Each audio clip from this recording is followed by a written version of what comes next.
yang sempat hadir. Jadi maksud dan tujuan kali ini adalah salah satu penugasan dari program guru penggerak khususnya di CGP-nya. Jadi guru penggerak itu ada dua, ada CGP, ada PP-nya, pengajar praktik. Jadi teman-teman yang mau gabung nanti di angkatan 8, kebetulan saya angkatan 5, dan di utara dapat jatah di angkatan 8 lagi. Kalau nggak salah infonya sudah ada di dapat ya, Pak Kabit di utara juga sudah ada share infonya itu. Jadi ini adalah salah satu pembahasan beberapa modul di alur guru penggerak yang biasa dikenal dengan alur merdeka. Apalagi kita dapat guru merdeka, dan alur di semua modul di guru penggerak itu namanya alur merdeka, MERDEKA, dan itu per modul semua diselesaikan. Dan ini adalah salah satu pembahasan eksplorasi pemahaman di modul 1.4 tentang budaya positif. Kenapa ini saya sampaikan dan diarahkan juga untuk disampaikan di unit kerja masing-masing, karena ini yang terkait tentang budaya positif dan eksplorasi dari segitiga restitusi. Segitiga restitusi itu bagaimana kita menangani masalah-masalah terkait siswa di sekolah. Ini bagus sekali kalau ada guru BK-nya juga hadir dan pasti paham dari segitiga restitusi. Oke. Ternyata itu di alur merdeka itu alur yang paling akhir di huruf kata MERDEKA, itu adalah aksi nyata. Pertanyaan pemantik yang pertamanya, hukuman ini dapat mendisiplinkan anak. Itu. Kemudian yang kedua, pemberian hukuman dengan hal positif seperti membaca atau membersihkan halaman sekolah dapat meningkatkan disiplin anak. Tiga, memberi penghargaan dapat meningkatkan motivasi belajar anak. Tiga poin ini sebenarnya kita lakukan di sini. Gitu. Kalau siswa melakukan kesalahan dapat terlambat suruh membersihkan, atau anggapan kita bahwa ketika siswanya bermasalah kemudian kita hukum, itu salah satu untuk mendisiplinkan anak. Gitu. Yang terakhir, ini pemberian penghargaan. Ini persepsi kami semua satu angkatan, persepsinya sama semua, bahwa ketika kita mendapatkan siswa cerdas di dalam kelas, kemudian kita kasih penghargaan supaya mereka termotivasi. Gitu. Ternyata tiga pertanyaan pembantu ini setelah mendapatkan materinya dan di masa diskusi di ruang kolaborasi, semua yang kita lakukan ini adalah kesalahan. Gitu. Ya. Ternyata ada poin-poinnya kenapa ini ada kesalahan. Padahal sepanjang yang kita tahu bahwa kalau misalnya kita kasih pertanyaan kemudian siswanya jawab, pasti kita kasih penghargaan, kan? Gitu kan? Itu inti dari K13 juga sebenarnya, memberikan penghargaan. Kemudian kalau siswanya bermasalah, kita kasih hukuman supaya artinya proses pendisiplinan terhadap anak. Ternyata itu juga salah satu faktor yang menjadi kesalahan dari alur merdeka di CGP ini. Nanti kita lihat kenapa seperti itu. Topik dalam eksplorasi ini ada disiplin positif, memotivasi keyakinan kelas, kebutuhan dasar manusia, untuk posisi kontrol, segitiga restitusi. Ini segitiga restitusi pasti ditahu sama guru BK-nya tentang segitiga restitusi. Dari poin 21 sampai 26 yang saya baru bisa lakukan itu hanya ada di dua, yaitu 2.3 keyakinan kelas dengan segitiga restitusi. Yang kelima juga posisi kontrol. Kita sebagai guru pasti melakukan ini, posisi kontrol. Kita di dalam kelas pasti kita punya dua yang pasti. Yang pertama adalah ruang kelas, itu adalah punya kita sebagai penguasa di dalamnya. Yang kedua adalah siswa. Itu dua hal yang pasti ketika kita dalam kelas. Makanya itu adalah posisi kontrol. Semua kita pasti sudah lakukan yang ini. Tidak segitiga restitusi ini ada tiga. Atau itu nanti pasti dibawa paham di lebih ke pendidikannya, bagaimana menangani siswa. Disiplin positif dan nilai-nilai kebajikan universal. Ini ada perubahan paradigma sebenarnya. Mulai dari kegiatan kepala tangan dan sebagainya, bagaimana menghadapi peserta didik kita. Ini yang saya bilang tadi ada perubahan paradigmanya. yang tadinya ketika siswa melakukan kesalahan kemudian kita kasih hukuman dengan alasan bahwa itu mendisiplinkan anak, ternyata itu paradigma yang salah namanya. Dan itu kita lakukan. Oke, ini yang saya bilang ada perubahan paradigma. Teori kontrol, ilusi kontrol. Ada ilusi guru mengontrol murid, kemudian ilusi bahwa kritik dan membuat orang merasa bersalah dapat menguatkan karakter. Itu ternyata sebuah ilusi bahwa supaya kita menjatuhkan mentalnya sebenarnya anak kita. Ini stimulus respon. Siapa sebenarnya yang memiliki kontrol? Ini yang sebelah kiri dengan sebelah kanan, sebelah kiri ini yang selalu kita lakukan. Itu kita mencoba mengubah orang agar berpandangan sama dengan kita. Jadi seolah-olah kita paksakan bahwa pandangan saya harus mengikuti. Ini yang menjadi paradigma stimulus respon yang ternyata teori kontrol mengatakan bahwa kita harus berusaha memahami pandangan orang lain tentang dunia. Artinya apa? Contoh kecilnya seperti ini. Siswa datang terlambat, kita belum tahu apa masalahnya, kenapa siswa terlambat. Bisa saja banyak hal yang menjadi faktor pendukung. Kalau dia naik motor, entah itu dia kehabisan bensin di jalan, entah itu rantai motornya putus, entah itu kecelakaan dan lain sebagainya. Tapi pemahaman kita setelah dia datang terlambat berarti salah. Nah, dia melakukan kesalahan karena datang terlambat. Gitu. Jadi seolah-olah pandangan kita itu pemahaman kita, kamu harus tepat waktu datang ke sekolah, harus seperti itu. Kita tidak lihat faktor yang lainnya, kenapa gitu. Itu teori kontrol. Nah ini inti dari modul 1.4 di budaya positif. Ya, teori kontrol mengatakan bahwa Anda tidak bisa mengontrol orang lain, hanya Anda yang bisa mengontrol diri Anda. Nah, ini pasti yang bisa kita kontrol itu hanya diri kita. Tapi orang lain tidak ada yang bisa mengontrol. Intinya seperti apa tapi. Nah, apa sebenarnya itu makna disiplin? Ini yang saya kira ini nilai-nilai kebijakan universal, eksplorasi konsep. Ini ada 3 teori motivasi, hukuman, penghargaan, dan hukuman dan penghargaan itu menjadi satu topik materi teori motivasi, kemudian restitusi. Jadi kalau di fisika ini restitusi itu lebih ke elastisitasnya, tapi ternyata ada kaitannya dengan teori konsep ini. Apa itu restitusi? Nah, ini yang sangat penting. Ciri-ciri restitusi itu seperti apa? Ada bagaimana belajar dari kesalahan. Ciri-ciri restitusi bukan menebus kesalahan, namun itu belajar dari kesalahan. Memperbaiki hubungan, tawaran bukan paksaan. Restitusi menuntut untuk melihat ke dalam diri. Restitusi mencari kebutuhan dasar yang menjadi dasar tindakan. Oke.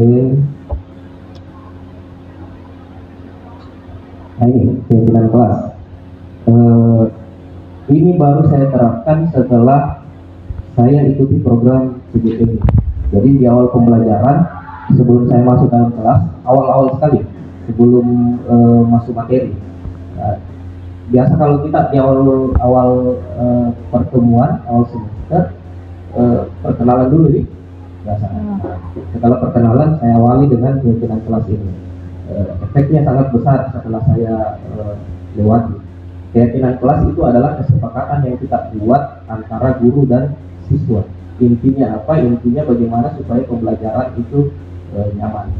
Contoh misalnya saya masuk ini, jujur kalau saya masuk di kelas ini, keyakinan kelasnya yang pertama saya sampaikan, ada keyakinan kelas yang boleh kalian tawar ada tidak. Artinya dari saya, contoh misalnya kalau saya sudah ada di dalam kelas maka kamu datang belakangan, maka mohon maaf tidak usah masuk gitu. Artinya apa?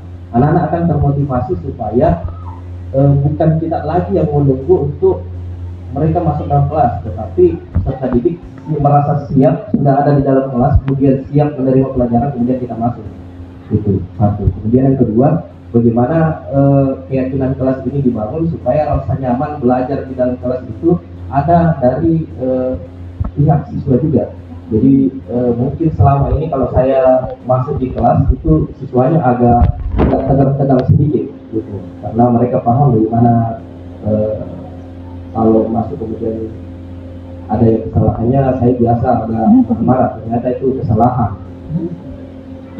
Ya, banyak keyakinan kelas yang mungkin tidak masuk akal bagi teman-teman guru. Contoh misalnya, saya sampaikan, kira-kira kalau kalian bajunya di luar nyaman nggak belajar?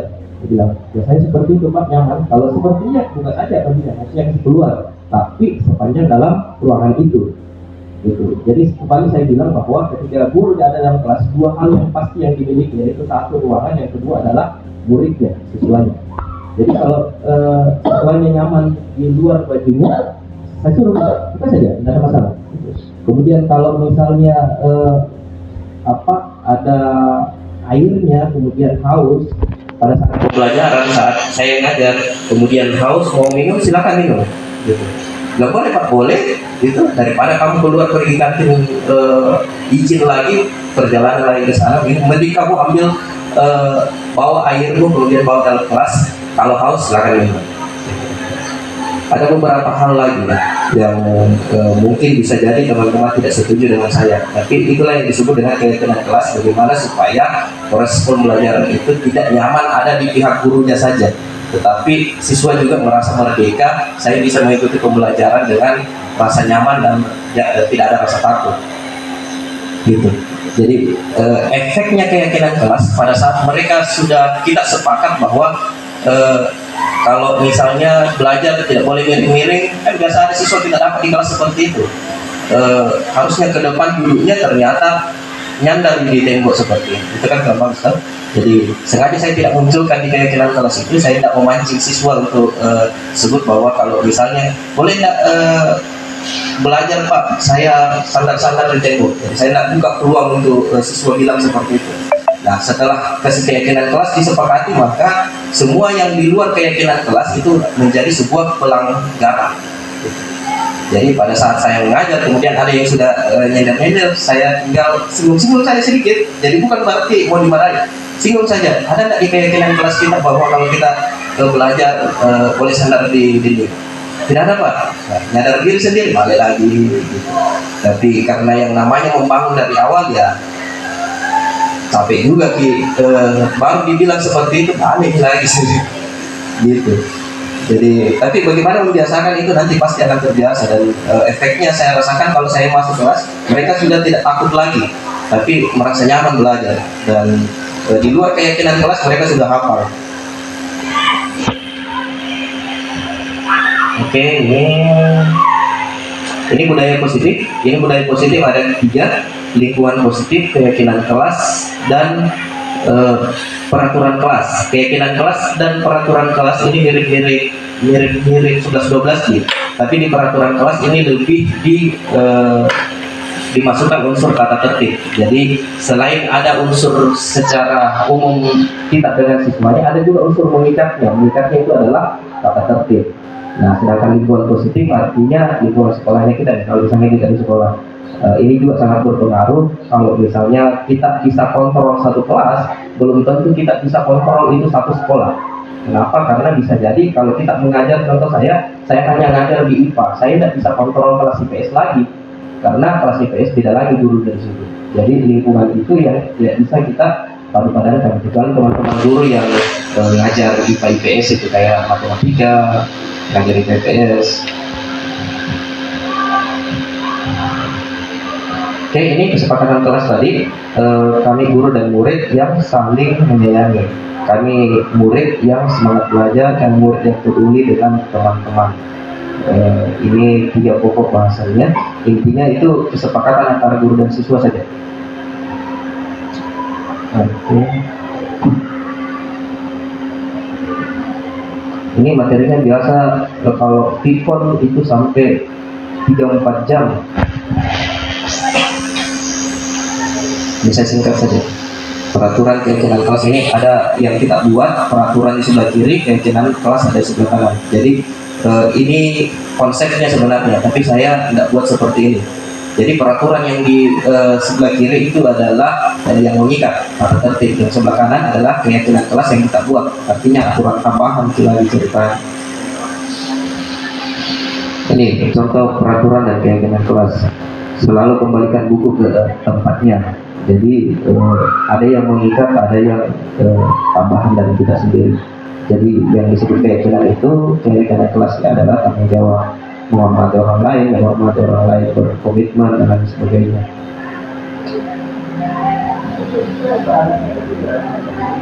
Ini segitiga restitusi.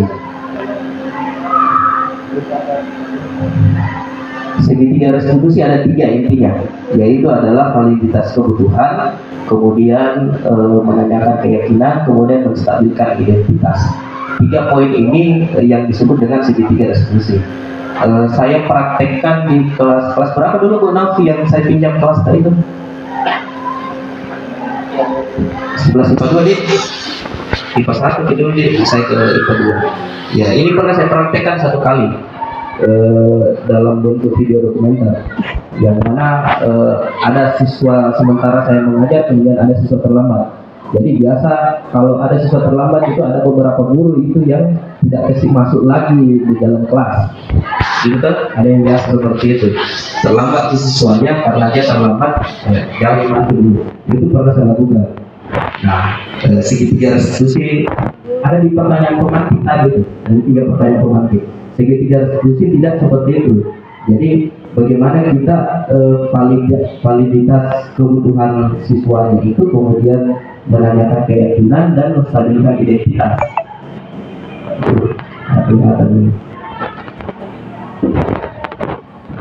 Ini kita selalu paksakan kemauan kita bahwa tidak ada siswa yang terlambat kalau saya masuk mengajar. Pada kenyataannya ya pasti ada saja, karena keadaan orang itu berbeda-beda. Apakah dia bermasalah di jalan atau apa, itu pernah saya buatkan video dokumenternya dan menjadi satu pokok tugas di guru penggerak. Jadi siswanya saya kasih masuk, tetap saya ngajar, kemudian setelah itu setelah pembelajaran, kemudian baru saya konseling di ruang guru. Gitu. Proses konselingnya berdasarkan segitiga restitusi ini, menanyakan masalahnya apa, kenapa bisa terlambat, kemudian memberikan solusi. Contoh misalnya saya kasih itu hari Wahyu datang terlambat, kemudian Wahyunya alasannya bahwa kalau malam dia main game.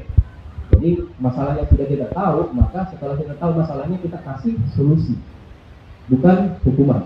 Jadi kita kasih solusi, sambil memberikan solusi kita membuat siswanya merasa bersalah.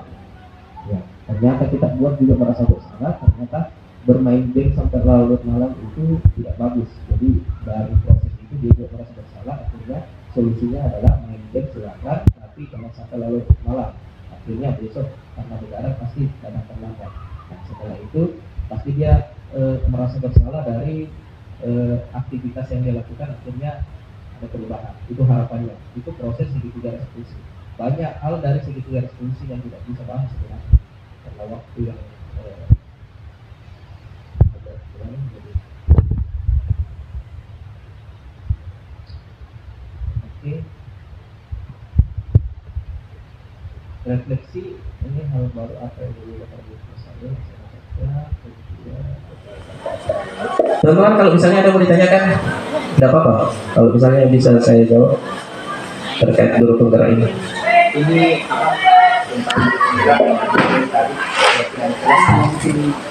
dari pasti ditetapkan bagi guru yang pertama, karena itu tadi kan kasusnya lambat, kita mungkin di sebelumnya mungkin sama dengan kuliah kata kita kuliah. Itu bahasanya ini juga ada SMA jadi kelas 4 gimana Pak? Kontrak kelas sama. Ya, sebenarnya. Kalau tadi maunya di awal pembelajaran Presiden, saya kira kalau keyakinan kelas itu dibangun sama guru mata pelajarannya masing-masing. Jadi tidak harus di jam pelajaran pertama. Kenapa tidak harus jam pelajaran pertama? Karena efeknya yang kita lihat khususnya di sekolah tak itu kalau sudah pergantian pelajaran itu siswa pasti besar kemarin loh. Ada yang ke kantin dan lain sebagainya. Apalagi kalau jam istirahat, jelas alasannya bahwa pergi kantin dulu. Itu kalau jam istirahat masih bisa ditolerir itu karena misalnya ke kantin dulu belanja dan lain sebagainya. Tapi kalau pergantian pelajaran yakin kayak itu pasti ada yang keluar. Jadi kalau kita masih ada lagi yang terlambat, Jadi saya kira tidak harus di jam pelajaran pertama, tapi keyakinan kelas bagaimana supaya kita semua guru mata pelajaran membuat keyakinan kelas kita masing-masing. Gitu. Bisa jadi keyakinan kelas yang saya bangun itu berbeda dengan Ibu Emi misalnya. Gitu. Saya mungkin keyakinan kelas yang saya bangun kalau kamu nyaman bajumu di luar belajar daripada kamu tertekan dengan aturan baju di dalam, buka saja kalau saya di dalam. Gitu. Kalau Ibu Emi masih mungkin bajunya harus di dalam, gitu, pakai dasi gitu. Nah, pokoknya rapi. Karena biasa seperti itu, ada beberapa kelas yang saya minta keyakinan kelasnya ternyata ragu-ragu. Dia tidak bisa bedakan antara keyakinan kelas kita yang kita bangun dengan peraturan tata tertib yang sudah ada di sekolah. Jadi yang dia tahunya itu sudah ada diatur di tata tertib sekolah. Nah, padahal kita maunya bagaimana supaya itu semua proses pembelajaran nyaman untuk kelas kita. Gitu. Saya kira begitu Pak Sendi. Teman-teman yang lain.